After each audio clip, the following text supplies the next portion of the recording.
Good morning, everyone. In last lecture, we have started with the new topic that is pharmacovigilance. So, in pharmacovigilance, the points which we have covered till now, that is the first one, that is a definition of the pharmacovigilance and what is adverse event. Then, what are the aims of the pharmacovigilance? And next thing that we have seen till now, it is a roadmap to current pharmacovigilance system. So roadmap is essentially, it means that the history. Okay, so how current pharmacovigilance system it came into the picture. Okay, so today we are going to see these 3 points, that is methods of pharmacovigilance, then scope of pharmacovigilance, and PVPI. Okay, so let's see what is that. So methods in pharmacovigilance. So we started with this in last lecture only, but we have seen only in brief. Okay. So pharmacovigilance defined as it is branch of pharmacoepidemiology, but it is restricted to the study on an epidemiological scale of drug events or adverse reactions. Okay.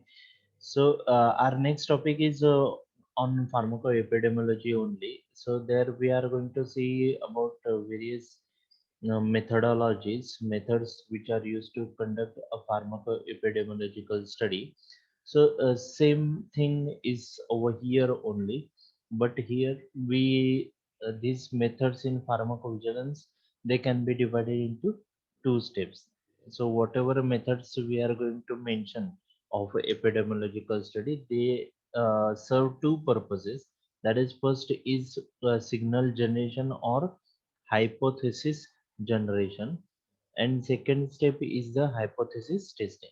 That means in first step you will generate uh, a hypothesis that a particular drug causes a particular adverse effect. So this is hypothesis generation. You're telling or you're assuming that this drug causes this side effect. Okay, but this is only the generation of hypothesis. In order to prove that this drug causes this adverse effect, you need to follow some epidemiological study designs in order to prove that this drug causes this adverse effect. Unless and until there is some kind of proof uh, which is being provided for the hypothesis which we have generated, we cannot just go and assuming everything that comes in our mind. We have to provide the proof, and that proof is provided by this second step, that is hypothesis testing or signal testing. Okay, so let's see what is a signal generation. So it is process to identify the ADR.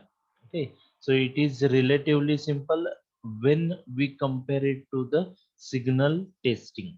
Okay, so it is relatively simple if the right systems are in place. Okay, so 4 methods to generate the signals. So the first method is the spontaneous reporting. Second one is the published case reports. Third one is the cohort studies.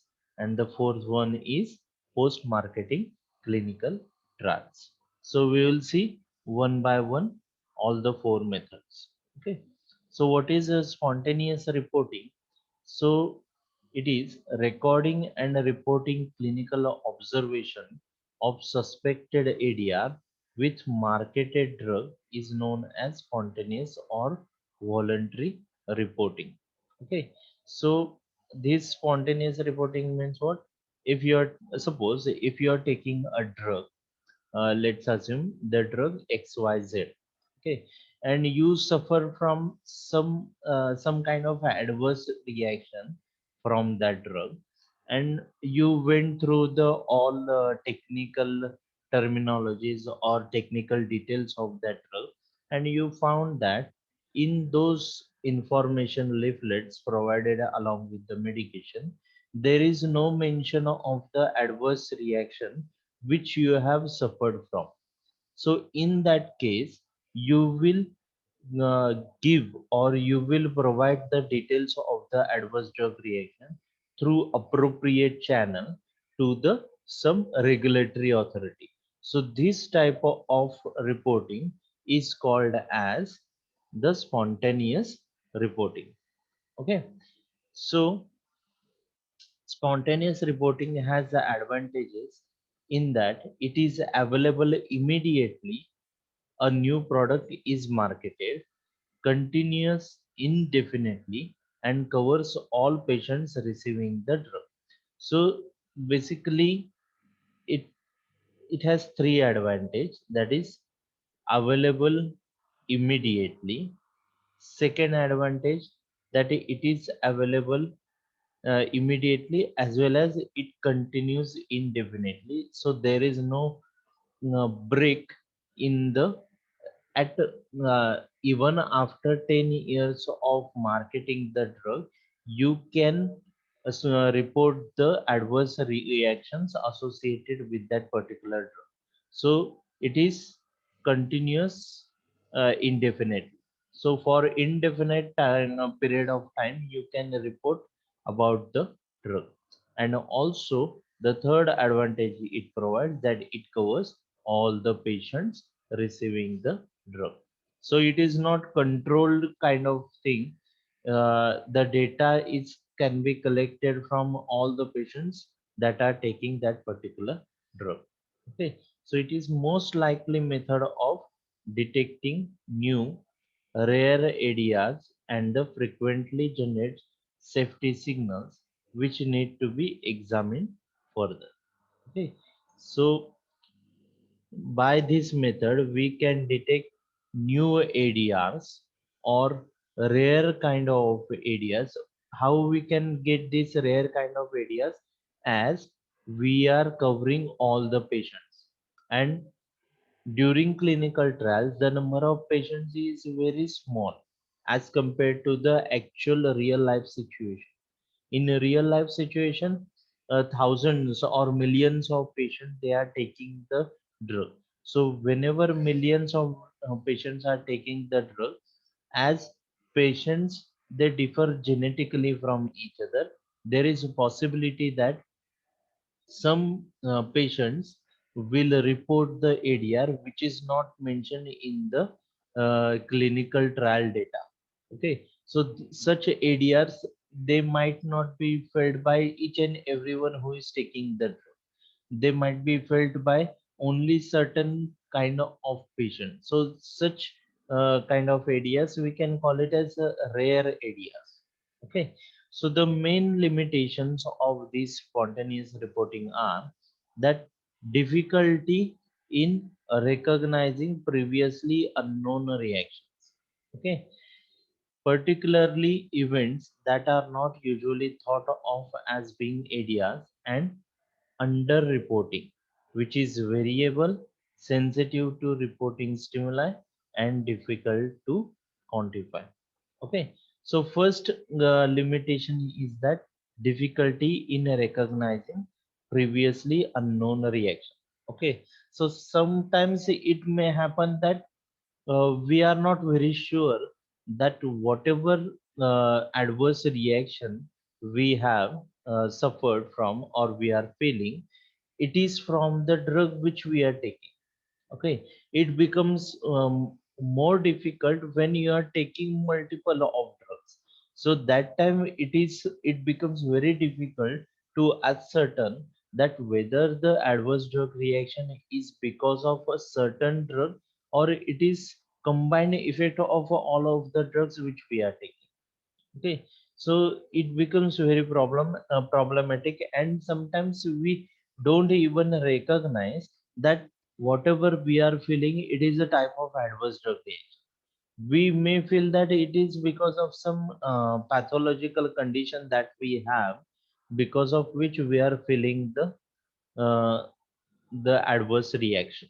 Okay, so also second limitation is that underreporting, that means not everyone who is taking the drug will report the adverse reactions that they are feeling or that they are suffering from. So here it becomes the underreporting. That means out of 100 patients who are suffering from the adverse drug reaction, if only 50% report that whatever happening to them to their physician, then what about the other 50 patients? These other 50 patients, they are not telling, they are not conveying whatever they are suffering from to the physician. So in this case, it becomes case of underreporting. Okay, so it usually does not confirm hypothesis, although situations exist where spontaneous reporting data alone allow conclusions that a signal indeed represents a true ADR. Okay, so it is not always that it won't confirm the hypothesis. In certain cases, it have happened that this spontaneous reporting it led to the confirmation as true ADR. Okay, so next is published case reports. So what is published case reports? That case reports of the patient, they are published in the reputed journals, and these publishing case reports of the suspected areas in medical journals is an established way of alerting others to possible drug hazards. Okay, so these case reports, they are associated with the patients, and if suspected ADR is mentioned in these published case reports, then it allows, one second. However, these published case reports, it suffers from certain types of limitations also. One second. It has limitation as only a very small proportion of cases can be published, and reports are sometimes poorly documented. Publication depends on the editorial selection, and there is often considerable delay between the occurrence and publication. So not always the publication will get they will get noticed. So there is a problem between the delay between the occurrence of the ADR and the publication. Okay, so and also one thing that happens, that is responsible for the delay is that once the manuscript is submitted to the publisher, it may take in certain cases it may take more than 6 months in order to publish that particular research article into the journal. Okay, so a lot of delay may happen between the occurrence and publication of the case reports. Okay, so next is a cohort study. Again, we are going to see what is cohort study in the epidemiology. So companies may set up or sponsor prospective non-interventional cohort type studies, either to answer safety questions raised after marketing or as a general hypothesis generating and testing tool to be used as need arises. So first of all, we will see what is cohort. Cohort means it is a group of people who carry or who share the some kind of common features. Okay, like in case of your class, that all the students of final year B Farm, they share some common characteristic, that they belong to the same class, that is final year, as well as they carry or they share the same subjects. Every one of you have the same courses to study for your final year 8th semester. So you as a group, we can call you as a group as a cohort. Okay, so why, and this one thing that is mentioned over here, it is non-interventional. Non-interventional means what? It is just non-interventional, or we can call it as observational. Okay. So what is this observational or non-interventional? That means in this type of study we just observe the course of effect, or we just observe what is happening in the study. Okay, so that is the uh, non-interventional. Interventional study is the clinical trial. That means a person is suffering from the disease, and with the help of medication we try to improve his or her medical condition. So here we are intervening in the natural history of that patient. Okay, natural history means what? Whatever, if disease is progressing, we are either trying to halt the progress of the disease, or we are trying to reverse whatever happening with the disease. Okay, we are trying to recuperate that patient from the disease. Okay, so that becomes the intervention.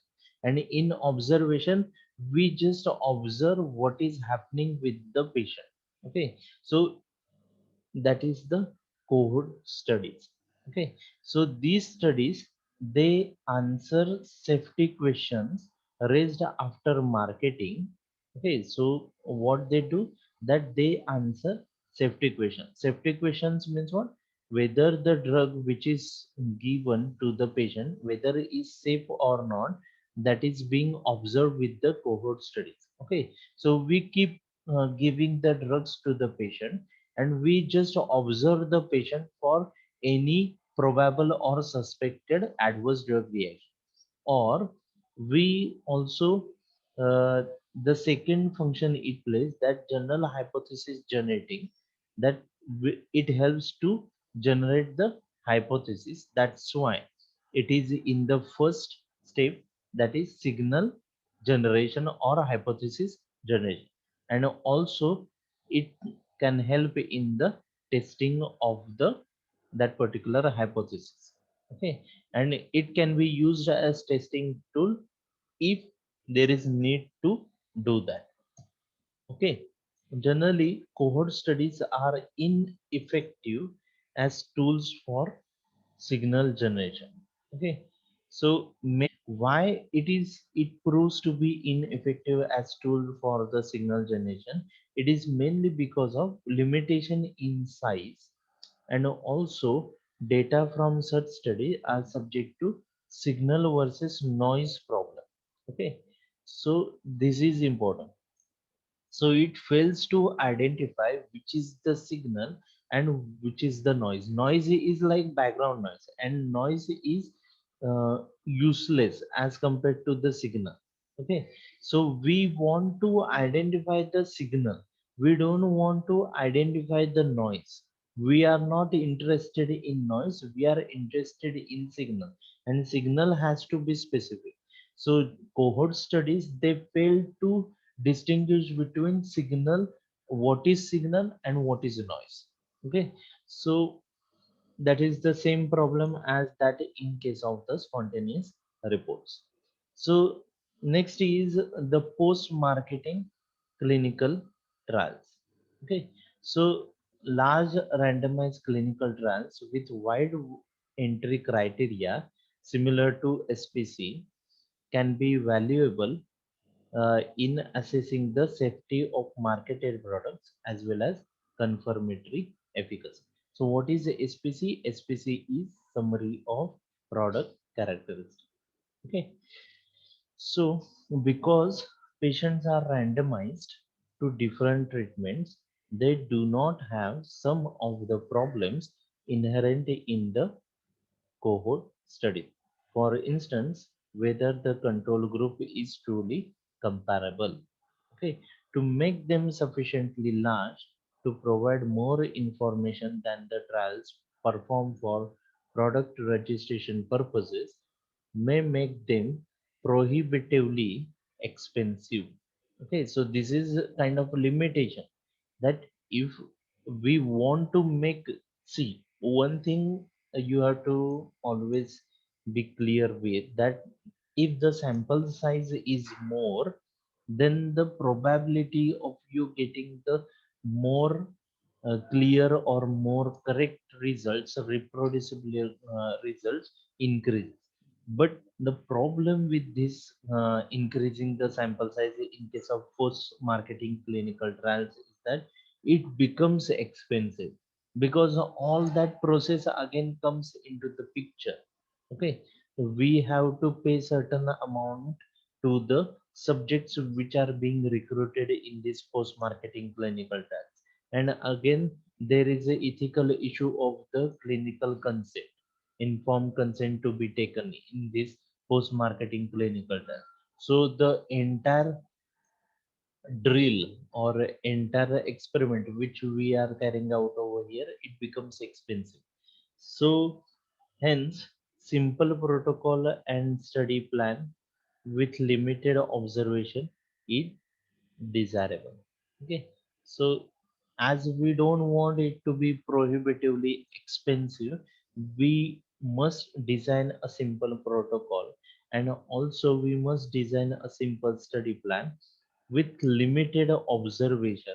That means the number of patients to be included in this clinical trial, we have to limit it, limit its number, so that observation which we obtain, it is also limited, and also it will give us the result that we desire.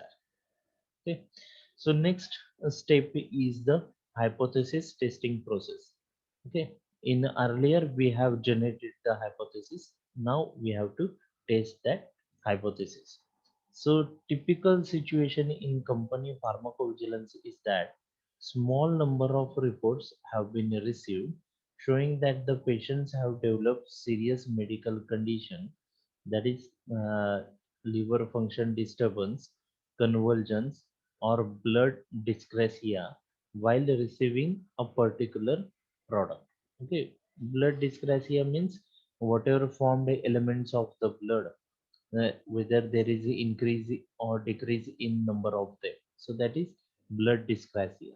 Okay, so as much detail as possible on the cases must be obtained, and any new cases followed up rigorously, but the hypothesis must be raised that this condition has been caused by the drug, that is represents an ADR. Okay, so there are two methods to test the hypothesis. That is, first one is case control studies, and second one is crossover design. So, what is case control studies? In this study, case is compared with controls susceptible to the disease but free of it. Okay, so now case is with the patient who have the disease, and controls, they are susceptible to disease. Okay, and we have to compare these two, that is cases with the controls. Okay, so here exposure rate of case is compared with exposure rate in controls. Okay, so we are comparing that at what rate the case or the person with disease is exposed to the drug. So here in this case, attention is needed in case definition so that the cases truly represent the specific outcome of interest. That is, Steve example is given of Steven Johnson syndrome and not all cases of rash. Okay, so next is crossover design. Both of these we are going to study in detail in the pharmacoepidemiology, that is the next chapter. So we are going to see over there what is that. Okay, so next is crossover design. So it is very useful design for evaluation of events with the onset shortly after treatment initiated. Here cases are identified, not controls. Okay, so in this case, in this particular design, cases are identified, not the control. So we are not concerned with the patients who are susceptible to that particular adverse drug reaction. So we are not identifying such patients or such subjects. Okay. So the drug association is evaluated through comparing frequency of exposure at the time of event with frequency of exposure at a different time for the same individual. So what we are doing, we are trying to associate the drug with the ADR. And how we are doing that? We are comparing two things. So comparison is happening between when the ADR is happened and when there is no ADR. Okay. There are two conditions.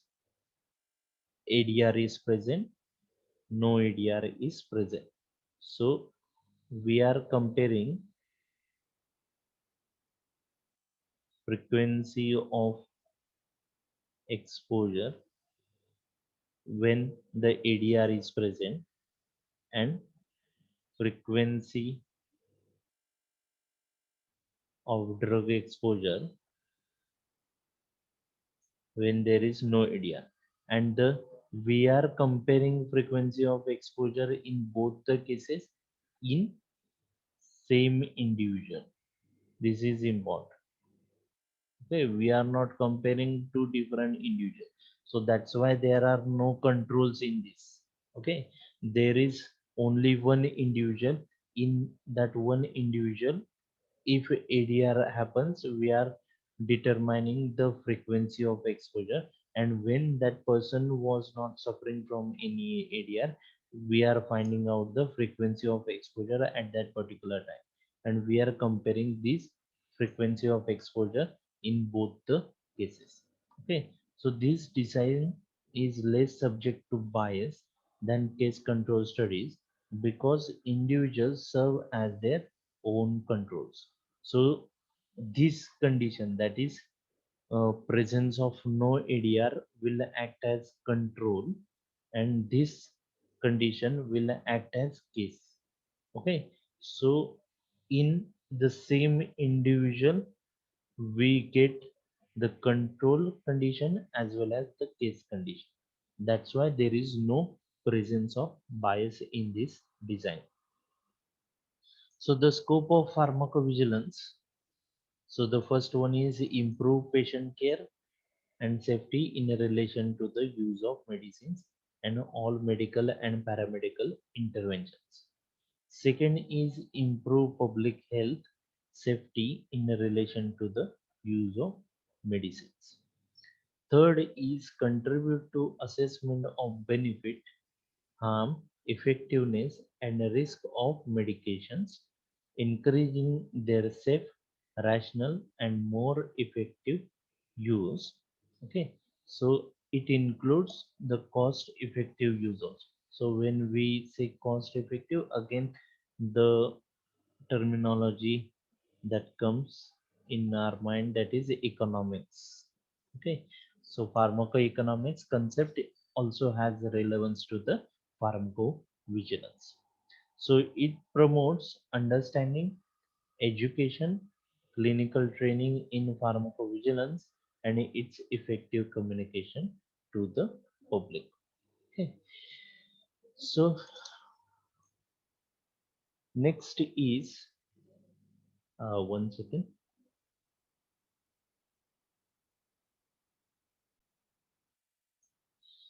So next point is PVPI, that is Pharmacovigilance Program of India.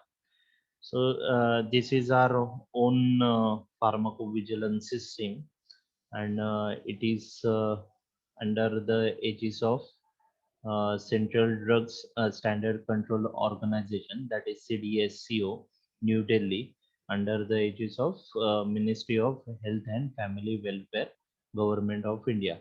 And it has initiated a nationwide pharmacovigilance program in July 2010. So it is a kind of a history of how PVPI came into the picture. So we started out at July 2010 with All India Institute of Medical Science, that is AIMS, New Delhi, as National Coordinating Center. So, for monitoring adverse drug reactions in country to safeguard public health. Okay, so in year 2010, 22 ADR monitoring centers AMCs, including AIMS New Delhi, had been set up under this program. Okay, so to ensure implementation of this program in a more effective way, National Coordinating Center was then shifted from AIMS, New Delhi, to the Indian Pharmacopoeia Commission, Ghaziabad, UP, in 2011. Okay, so the mission of PVPI is to safeguard the health of Indian population by ensuring that benefit of use of medicine outweighs the risk associated with its use. So the purpose of the PVPI is to collect data, analyze it, and use the inferences to recommend informed drug uh, regulatory interventions. Okay, so drug alerts it releases every now and then, which relates to a particular drug, and it gives information related to that particular drug. Okay, so besides that, it communicates risk to the healthcare professionals and to the public. The broadened patient safety scope of pharmacovigilance includes detection of medicines of substandard quality as well as prescribing, dispensing, and administration errors. The vision of PVPI is to improve patient safety and welfare in Indian population by monitoring drug safety and thereby reducing the risk associated with the use of medicines. Okay. So scope and objectives of the PVPI. There are 10 scopes and objectives. The first one is to create nationwide system for the patient safety reporting. Second scope and objective is to identify and analyze new signals from a reported cases. Third scope and objective is to analyze benefit and risk ratio of the marketed medications. Fourth one is to generate evidence-based information on safety of medicines. Fifth one is to support regulatory agencies in decision-making process on use of medications. Sixth one is to communicate the safety information on use of medicines to various stakeholders to minimize the risk. Okay, so various stakeholders when we are seeing the medical and paramedical staff of the hospital as well as to the pharmacist, and finally the final stakeholder in this is the patients. Okay, to emerge as a national center of excellence for pharmacovigilance activities, then to collaborate with the other national centers for exchange of information and data management. Ninth one is to provide training and consultancy support to other national pharmacovigilance center across globe. And the 10th is to promote rational use of medicines. So this is the organogram of National Coordination Center, that is of PVPI. Okay, so you can see the at the topmost level we have the secretary come scientific director of IPC. Okay, so this secretary come scientific director, it is in collaboration with the advisor or national scientific coordinator. Okay, so again this scientific director collaborates with the steering committee, which then works with the working group, and again it works in collaboration with the signal review panel, core training panel, and the quality review panel. Okay, so this scientific director of IPC is in contact with the officer in charge of the PVPI. So it has a operational division as well as the quality management system. So under operational division, we have safety management system, which is a technical team which collaborates with the quality management system.